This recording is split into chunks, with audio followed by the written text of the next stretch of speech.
There are days when nothing is wrong, but nothing seems right either.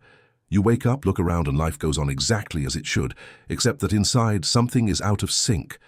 What once gave you pleasure now seems neutral. What once excited you now requires effort. And the strangest thing is that you can't explain it, because it's not a specific problem. It's a constant feeling, as if you were living on autopilot, completing tasks, responding to people, doing what needs to be done, but without really feeling like you're living.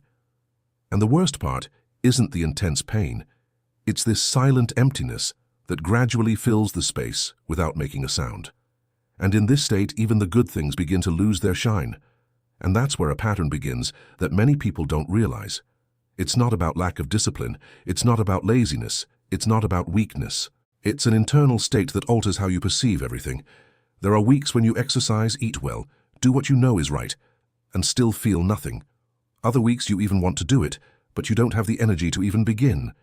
And there are days when even getting out of bed seems to require more than you have available. This isn't a lack of strength. It's a dysregulated internal system. Your brain begins to reduce its sensitivity to pleasure. Motivation decreases, and what should generate well-being simply doesn't. And then you enter a cycle. The less you feel, the less you do. And the less you do, the less you feel. Now look at this carefully. The way you are living your day is fueling this state more than you imagine. Because while you try to distract yourself, you are disconnecting even more. Excessive screen time isn't just a habit. It's an anesthetic. You wake up and immediately grab your phone. You eat while watching something.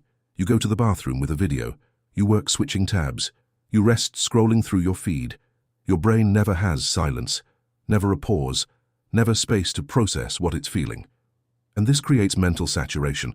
You don't feel because you are constantly being stimulated. And the more shallow stimuli you consume, the less sensitive you become to the real stimuli of life. The consequence of this is simple. Real life starts to seem less interesting than the screen. There's a phrase that changes everything here. It's not that your life has lost its meaning. It's that your perception has been trained not to see meaning. And this can be rebuilt. But not with big changes, but with repeated micro-decisions. It's no use trying to change everything at once, because this state doesn't respond to pressure. It responds to light consistency. So, start small. If you spend all day on your phone today, don't try to cut everything out. Define blocks. 10 minutes without a screen, then 20, then an hour. Create spaces of silence. It seems simple, but this retrains your brain to feel again, and along with that, you start to introduce small conscious actions. Writing down 3 things you are grateful for, even if they seem trivial. It's not about feeling gratitude in the moment, it's about training your brain to look for it. Another thing that changes the game is movement, but not in the way you think. It's not about performance, it's not about intensity, it's about presence, walking without stimulation, paying attention to the environment, your body, your breathing.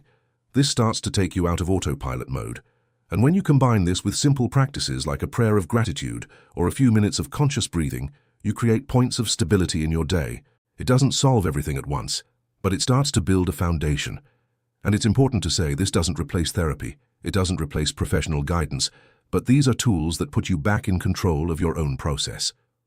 Now perhaps the most important question of all, will you continue waiting to feel again before acting? Or will you act even without feeling? Because the truth is that most of the time the feeling comes after the action, not before. And this is where many people get lost.